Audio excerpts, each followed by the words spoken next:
اللهم صل وسلم وبارك على إمام المتواضعين. اللهم صل وسلم وبارك على راحم المساكين.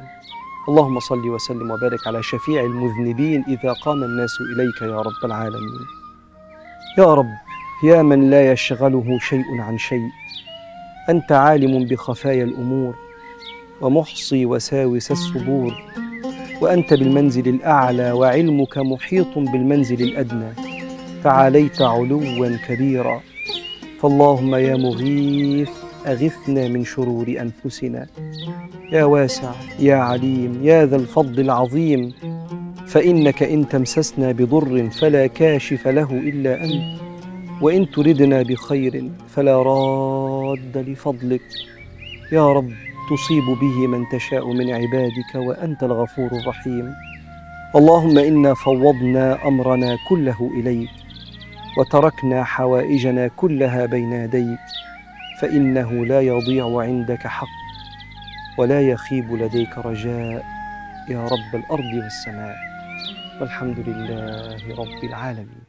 عليه أفضل الصلاة والسلام وعلى آله وأصحابه أجمعين. صلوا على النبي يا بنات. اللهم صل وسلم وبارك على سيدنا محمد وعلى آله وأصحابه أجمعين. ازيكم يا بنات، عاملين ايه؟ يا رب تكونوا بخير، وحشتوني يا بنات جدا جدا جدا من الفيديو الأخير. إن شاء الله بإذن الله النهاردة الفيديو بتاعنا كده هيكون روتيني، اللي هو اليومي اللي أنا بعمله كل يوم. ايه اللي أنا بعمله كل يوم في يومي؟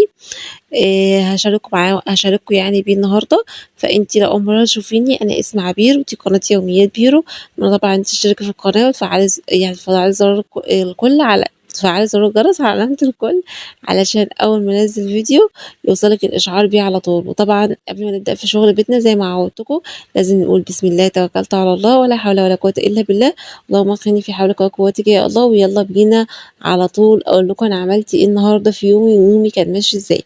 يوم النهارده كان خفيف ولطيف وكل حاجة، واليوم اللي هو الطبيعي بتاعنا اللي احنا بنعمله كل يوم،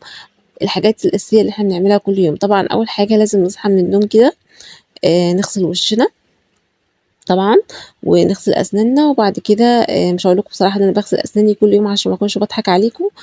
بس ساعات يعني عارفين ساعات باكسل كده، اللي هو إيه، ممكن أغسل وشي بشوية مَيّة كده وأطلع أجري بقى أشوف اللي ورايا إيه، ساعات بابقى صاحية متأخر يعني، فباجري كده أروح أشوف اللي ورايا إيه. بس طبعًا أهم حاجة لازم إن إحنا نصحى كل يوم في يومنا. طبعًا الغسول بتاعي وأي حاجة مش موجودة معايا دلوقتي خالص في الشقة التانية، فطبعًا إيه، عشان كده أنا غسلت وشي بصابونة كده وخلاص. أنا عارفة إن الصابونة غلط وكل حاجة، بس طبعًا أنا مش هاعرف أغسل وشي بمَيّة كده بس، لازم أغسل صابونة. بس أنا جايبة صابونة اللي هي دوف حلوة جدًا إصلاً للبشرة، فجايبة دوف فغسلت بيها وشي تمام. وبعد كده طبعًا بالمرّة وأنا واقفة كده،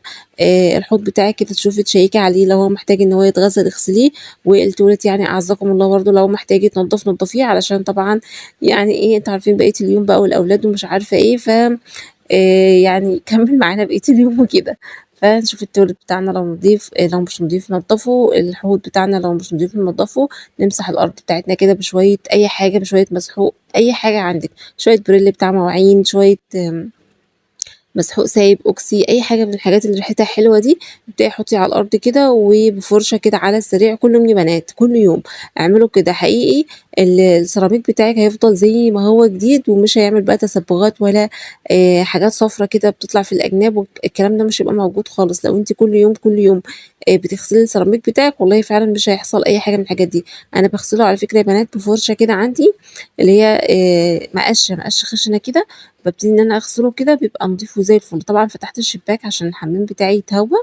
وتدخل الشمس كده فيه ويبقى إيه، متعقم كده ومتطهر.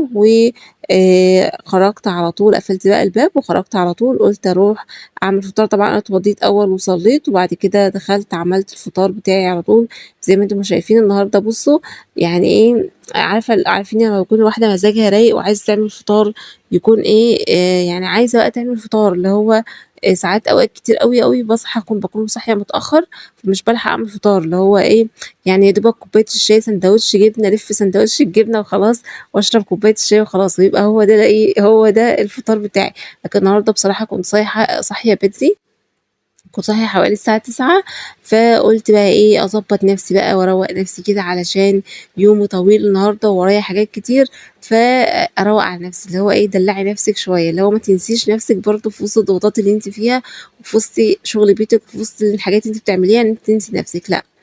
ما تنسيش نفسِك. فزي ما أنتم شايفين ماما مامة جوزي كانت باعتة لنا الفطير اللي هو الحلو ده، عملت كده جنبه كوباية شاي، مش عارفة إيه علاقة كوباية الشاي بالفاكهة والحاجات دي كلّها، بس أنا ما باعرفش أشتغل ولا يومي يمشي كده غير لمّا أعمل كوباية شاي بصراحة، فقُلت أعمل كده كوباية شاي جنب الأكل بحيث إن أنا عقبال ما آكل ومش عارفة إيه، يكون كوباية الشاي بردت شوية، لإن طبعًا إحنا مش بنقدر نشربها يعني تكون سخنة أوي في الشتا في الصيف اللي إحنا فيه ده، الجو حَر جدًا فمش هتقدري تشربي الحاجة وهي سخنة، تمام. طبعًا جِبت فاكهة بقى شمام وبلح، اسمه البلح ده اسمه ربحي تقريبًا أو ربحي حاجة كده مش عارفة، وجِبت ال المانجا كده قطعتها كده زي ما أنتم شايفين، باحب طريقة التقطيع دي جدًا، جدًا، جدًا، بتسهّل عليَّ أكلها أوي، وهي المانجا دي أصلًا عويسي وكانت جاية لنا من الإسماعيلية، ف طعمها حلو جدًا، جدًا، جدًا، زي ما أنتم شايفين عملت طبق فاكهة كده، وأكلت الفطيرة أول، وبعد كده بدأت بقى إن أنا آكل الفاكهة بتاعتي، وأكلتها كلّها، كلّها، كلّها. ألف هنا على قلبي يا رب، وعلى قلوبكم كمان في أي حاجة تاكلوها، ربنا يهنيكم جميعًا يا رب. طبعًا أحب أشكر كل إخواتي الجداد اللي انضموا معايا في القناة، منورين يا إخواتي، منورين يا حبايب قلبي، باحبكم جدًا، جدًا، جدًا، وباتمنى لكم الخير وربنا يرضيكم وبيكبر بخاطركم كده زي ما أنتم بتراضيني وبتكبروا بخاطري وبتقولوا كلمة حلوة في حقي، ربنا يا رب يجازيكم كل خير، ما تحرمش منكم أبدًا، أبدًا، أبدًا. لو هاطول إن أنا يعني آجي واحدة، واحدة كده آمم أشكرها بنفسي وأبوسها بنفسي كده يعني قليل والله العظيم عليكم، بجد وجودكم ده بيفرق جدًا، جدًا في حياتي، تعليقاتكم بتفرق جدًا، جدًا في يومي، في مودي، في كل حاجة يا بنات، يعني حتى بتشجعني إن أنا أقوم أصوّر، ساعات الواحدة يعني ساعات والله العظيم بييجي عليَّ لحظات يأس كتير أوي، ولحظات تعب ولحظات زهق، وساعات أقول إيه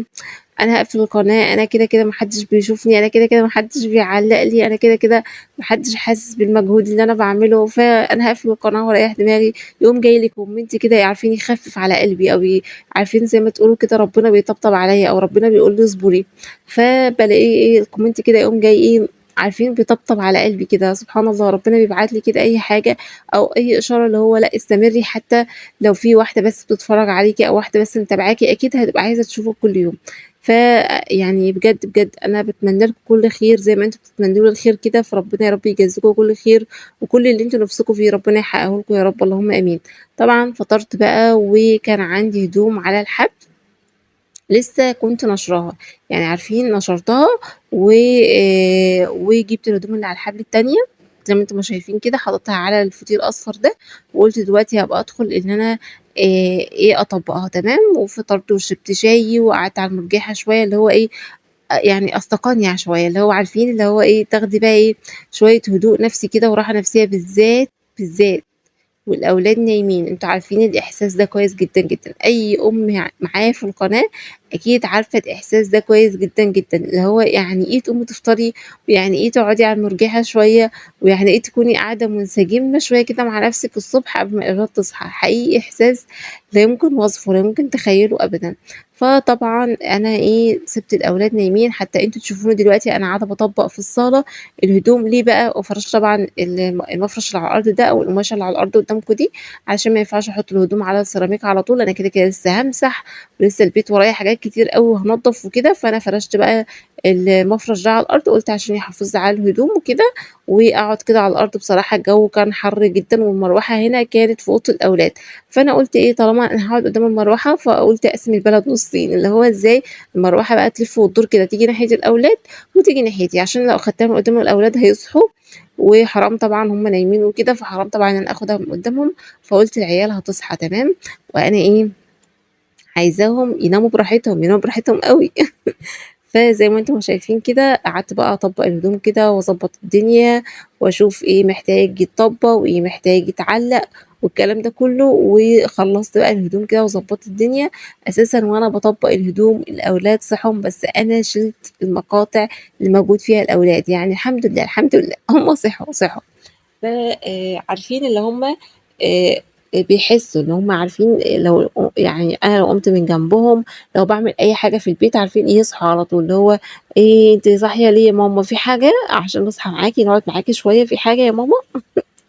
فعارفين هو ده اللي حصل بالضبط، فأنا يا دوبك قُلت إيه، أنا طبعًا أنا أخدت الهدوم وقعدت باطبّقها برّه علشان ما افتحش بقى عليهم النور وعلشان هُم ما يصحوش والكلام ده كلّه، لقيتهم إيه وأنا في نُص الهدوم كده يعني واحد صحى الأول وبعدين التاني جه وراه، لكن ابني بقى الكبير وجوزي كانوا أساسًا مشوا بدري ونزلوا الشغل يعني فاهماني؟ فلقيت الاتنين إيه جايين ورا بعض، اللي هُم في ديل بعض كده على طول، فقُلت يالّا مش مشكلة أفطّرهم بقى، عملت لهم فطار برضه الفطير يعني، وعملت لهم كل واحد كوباية لبن، وحلو أوي، أوي، أوي، أوي كده، وهُم كانوا مبسوطين وتمام أوي، واديتهم كل واحد قرمشتين كده، وبارك الله فيما رزق، وخلاص هُم فطروا وانبسطوا ومبسوطين جدًا بالفطار، و رُحت بقى جري على طول، قُلت بقى أخلّص البيت والحاجات اللي ورايا النهارده بدري علشان عارفين لمّا بتحسّي إن أنتِ عايزة تقعدي بقية يومِك وأنتِ رايقة وهادية وما فيش وراكِ حاجة، الإحساس ده حلو جدًا، فعلًا، فعلًا، فعلًا البركة في البكور، فعلًا، فعلًا، فعلًا. يعني إيه، عارفين شغلانة البدرية منسية، فعلًا هو ده اللي بيحصل. عارفين بقى لمّا تخلّصوا شغل البيت بدري وتخلّصوا كل حاجة وراكم، هتيجوا بقى إيه، يعني عارفين آخر النهار مثلًا أو بالليل شوية حاجة هتتكركب معاكِ، حاجة هتبوظ معاكِ، مش عارفة إيه، الأولاد هيكركبوا لِك حاجة، هتبقي يعني الموضوع حنيّن شوية أو هاين عليكِ شوية، يعني هتقومي تعملي حتّة بس الأولاد عملوها أو مثلًا هتقولي لهم أنتم ضبّطوا الدنيا أو مش عارفة إيه، فالدنيا هتتضبّط بسرعة، فالموضوع هيبقى سهل عليكِ وحلو، يعني عارفين فعلًا، فعلًا بيبقى حلو، اللي هو أنتِ قاعدة أساسًا مأنتخة بقية اليوم، اللي هو إيه، أنا بيتي متروّق حواليّا، مطبخي نضيف حواليّا، كل حاجة نضيفة، آخُد العيال ونقعد بقى في أي مكان كده بعيد عن الحاجات اللي إحنا مروّقينها، اللي هو إيه، يعني آخُد الأولاد ونقعد في مكان واحد، أقعد بقى في البلكونة شوية معاهم، نقعد نتكلّم مع بعض شوية، أي حاجة من الحاجات دي، اللي هو يعني إيه، نبعد عن الأوض اللي إحنا مروّقينها نبعد خالص عن الأماكن اللي إحنا مروّقينها، لكن إيه، ما نقعدش في المكان اللي إحنا مروّقينه خلاص بقى يعني اللي هم هيكركبوه تاني، يعني بعد ما أنا عملت وخلّصت وكل الحاجات دي هيكركبوه تاني، فأخدتهم وقعدنا في البلكونة شوية وروّقت الأوضة زي ما أنتم شايفين طبعًا ده يعني أخدتهم وقعدت في البلكونة بعد ما أنا خلّصت، قُلت بقى آخُدهم أقعد شوية كده في البلكونة، بصراحة النوم كبس عليّا، دخلت نمت أنا وابني الصغير شوية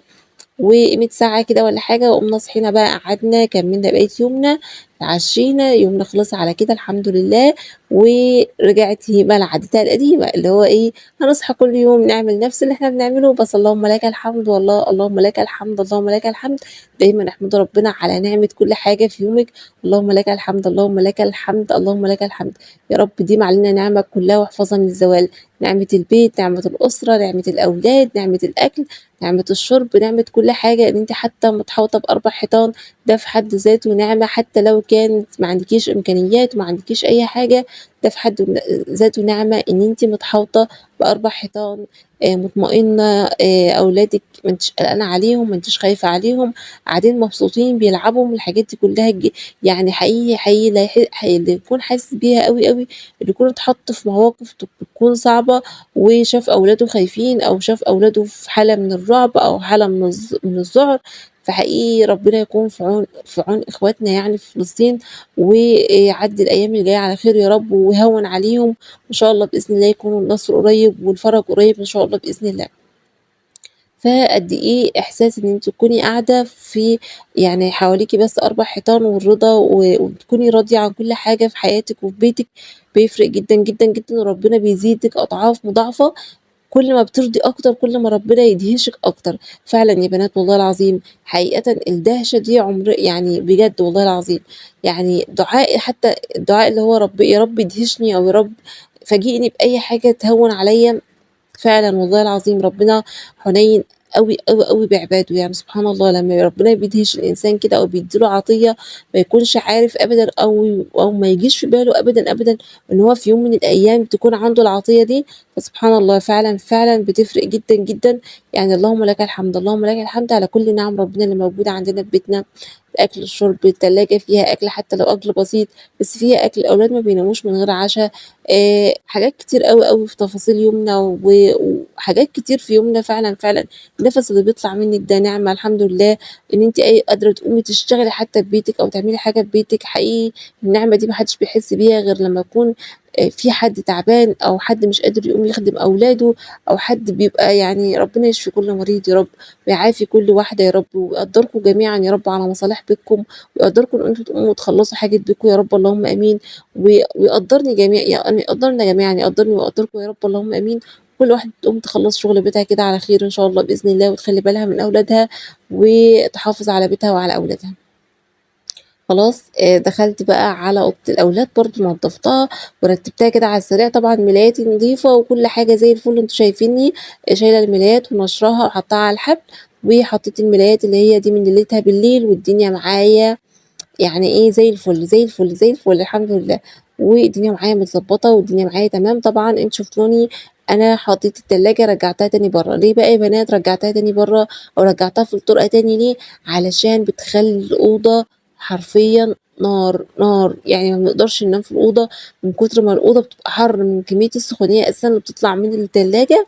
فحقيقةً يعني ما بنقدرش خالص، خالص، خالص ننام في الأوضة، فقررت إن أنا أطلّعها، قُلت كده الباب مش بنفتحه كتير بصراحة، فقُلت إن أنا أطلّعها تاني مكانها أحط مكانها الكنسور، والدنيا معايا في الأوضة شُفتوها كانت زي الفل إزاي، والدنيا معايا متضبّطة، وفتّحت شبابيك البيت كلّه، اللي هو عايزة يعني أي طاقة سلبية موجودة في البيت تخرج، وتدخل كده يعني يدخل بقى هوا ربنا كده والشمس بتاعة ربنا تخش البيت كده وتنوّر البيت والدنيا تبقى منوّرة بنور ربنا. فعلًا، فعلًا الأجواء دي أو الجو ده بيحسّسِك بقى بإيه، بأيام زمان والناس بتوع زمان والروائح الحلوة والحاجات الحلوة بتاعة زمان دي، اللي هي فعلًا، فعلًا إحنا افتقدناها، يعني فعلًا، فعلًا التليفونات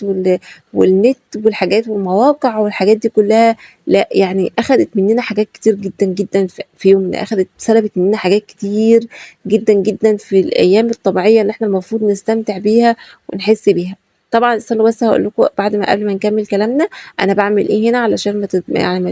ما تقولوا هي الهبلة دي بتعمل إيه والّا أي حاجة تقولوا عبير بتعمل إيه وكده. بُصّوا أنا الإزازة اللي في إيدي دي فيها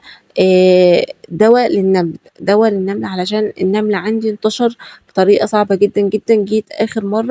جيت يوم الخميس لقيت الدنيا مليانة نمل، فجِبت دوا من الصيدلية حلو جدًا، جدًا، جدًا بيقضي على النمل، بس أنتم عارفين عايزة الموضوع ده عايز الاستمرارية، اللي هو إيه كل 10 أيام كده والّا حاجة ابدئي إيه امسحي بالإيه بالدوا ده. فزي ما أنتم شايفين أنا حطيته فين يا بنات، حطيته في إزازة زي ما أنتم ما شايفين كده، الإزازة اللي هي فاضية عندي يعني بخاخ وكده، علشان لسه هارُش طبعًا الحيطان، وهارُش الأماكن والزوايا والحاجات اللي هي النمل بتيجي فيها، بييجي أماكن كتير، فجِبت الفوطة دي وقُلت أمشي كده برجليّا على السريع في البيت، طبعًا باعمل معاكم يعني مكان، والباقي باوطّي كده أمسحه أنا، وباعمل معاكم مكان شوية أو أوضة تانية باعمل فيها أول جزئية كده عشان أعرّفكم إن أنا عملت في الشقة كلّها، وبعد كده باوطّي يعني أمسح كده البيت كلّه، هي أساسًا ما فيش مَيّة وما فيش بلبلة وما فيش حاجات من دي كتير، بس إيه إن هو برضه يعني إيه بسرعة إنجاز، يبقى في إنجاز. وأخدت بقى الرش ده ورشيت البلكونة كلّها، لإن هو بييجي من البلكونة من الزرع وكده والشجر والحاجات دي، بييجي النمل من الأماكن دي، فطبعًا البلكونة مليانة نمل، فرشيتها كده والحمد لله لحد دلوقتي ما لقيتش نمل بصراحة وما فيش نمل، ده وصل إن هو يطلع على السراير وعلى الكنب وكل مكان ويقرصنا بقى. وبُصّوا الموضوع كان صعب أوي، سألت بقى على الدوا كده قال لي الدوا ده حلو جدًا، جدًا، وهيبقى حلو جدًا يعني للنمل تمام. وخلاص خلّصت بيتي وخلّصت حاجتي، ولو ورايا كان غسيل نشرته وطبّقت هدومي والدنيا معايا زي الفل، والدنيا زي الفل كده زي ما أنتم ما شُفتوا، وإيه مفتحة بقى الشبابيك وإيه والهوا داخل وعمّال إيه يطيّر كده في الحاجة، كان الجو حلو جدًا يومها أساسًا. قُلت بقى أدخل أعمل الغدا، الغدا بتاعي النهارده بسيط جدًا، جدًا، جدًا، باعمل سلطة. الغدا بتاعي باعمل سلطة، طبعًا يعني ولّعت على الرُز وعملت الرُز خلاص طبخته، وقُلت بقى أعمل السلطة كده، وجوزي وهو جاي هيجيب السمك معاه،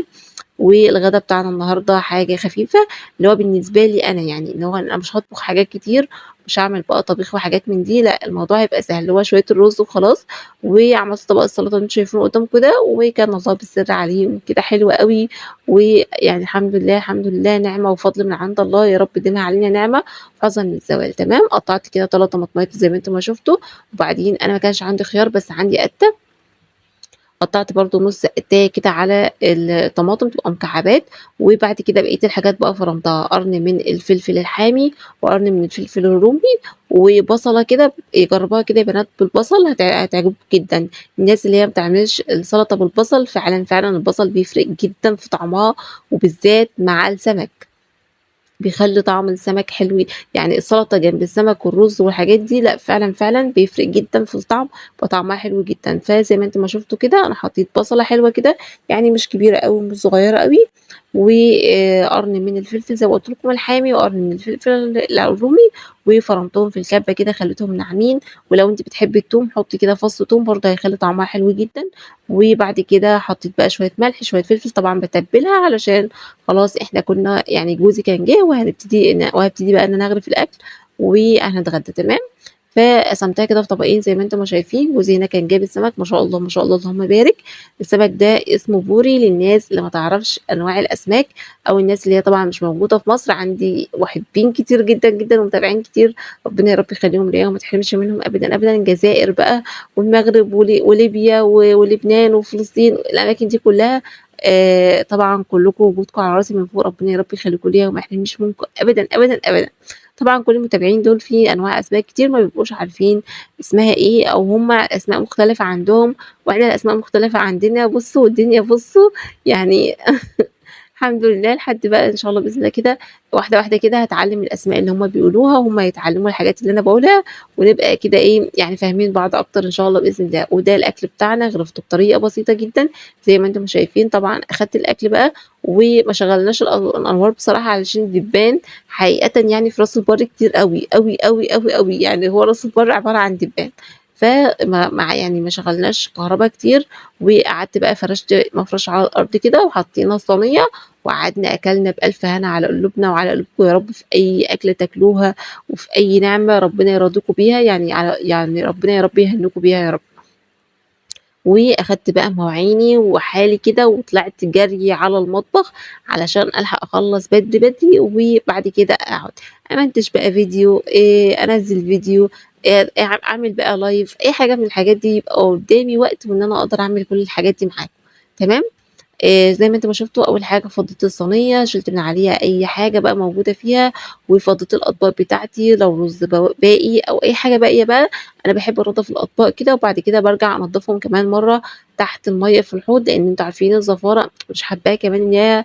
تمسك في الإسبونشة بتاعتي أو أي حاجة من الحاجات دي، فبانضّف أول حاجة الأطباق كده أي حاجة موجودة فيها، وابتدي بقى إني أغسل طبعًا، طبعًا ما فيش أي حاجة عندي على الحوض بقى ولا أنا استخدمت كوباية ولا استخدمت أي حاجة، كل الحاجات اللي هي بتاعة الفطار أي حاجة ما كانتش نضيفة على الحوض أنا نضّفتها وما عادش ورايا أي حاجة خالص، فالحوض بتاعي يا دوبك بس مواعين الغدا اللي هي جديدة على الحوض يعني، اللي هي الحاجات اللي هي جديدة على الحوض أو اللي جات على الحوض هي مواعين الغدا بس، فما فيش عندي كوبايات، الأزايز مالية حاطاها في التلاجة، كان لسه كام إزازة كده ما اتحطوش في التلاجة بصراحة دلوقتي هابعت أولادي ياخدوهم، وخلاص كده الدنيا يعني تمام وما فيش أي حاجة على الحوض زي ما أنتم ما شايفين كده، ما فيش بس غير مواعين الغدا اللي أنا قُلت بس هاغسلها ويبقى كده خلاص تمام.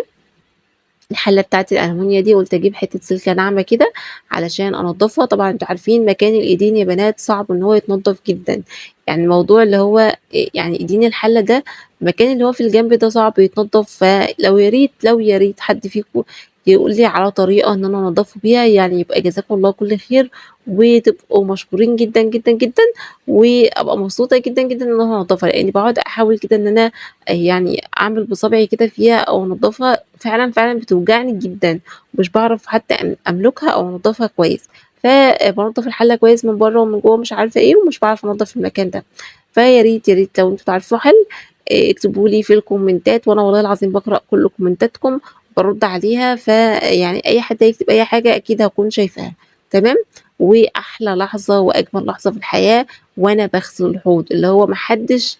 يمِد إيده على كوباية، ما حدش يمِد إيده على طبق، إحنا خلاص الغدا خلص، يبقى نقفّل بقى المطبخ بتاعنا وما عادش حد يقرّب من أي حاجة لحد ما ييجي وقت العشا، لو في عشا كده جاهز يبقى الحمد لله خير وبركة، لو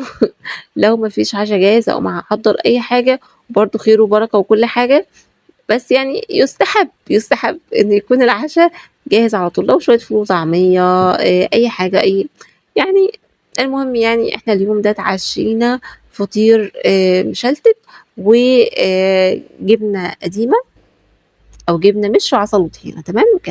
كان حلو جدًا، جدًا ما شاء الله اللهم بارك، بس ما أهم حاجة ما فيش مواعين، ما فيش أي حاجة، ما فيش بيض غير الصينية اللي إحنا أكلنا عليها تمام، وخلّصت بقى المطبخ بتاعي، كانت الغسالة أساسًا شغّالة على شوية ملابس بيضا، فرُحت على طول جِبت الهدوم اللي على الحبل وشِلتها، طبعًا أنتم عارفين الجو حَر جدًا والهدوم ما بتقعدش على الحبل حاجة، يعني بالذات يعني هنا الجو شمسي جدًا، جدًا زي ما أنتم ما شايفين كده، أنا عندي والله حساسية من الشمس، بس اضطريت إن أنا أطلع أنشرهم كده، لإن الهدوم البيضا بالذات لازم تكون يعني تاخد شمس، لازم الهدوم البيضا بالذات أي حاجة فيها فواتح بيضا يا بنات لازم تطول الشمس أول علشان تلحق تنشف، علشان الزهرة ما تعلّمش فيها، طبعًا زهّرتهم وزي ما أنتم ما شايفين كده نشرتهم، هُم كانوا شوية بساط أساسًا، أنا ما عنديش أبيض كتير بصراحة، يعني عارفين فكرة الأبيض دي لغيتها من حياتي، اللي هو يعني أنا باحب أساسًا الألوان الفاتحة وكل حاجة والأبيضات وكده، بس إيه لغيت الموضوع ده شوية من الملابس الداخلي وكده فاهميني؟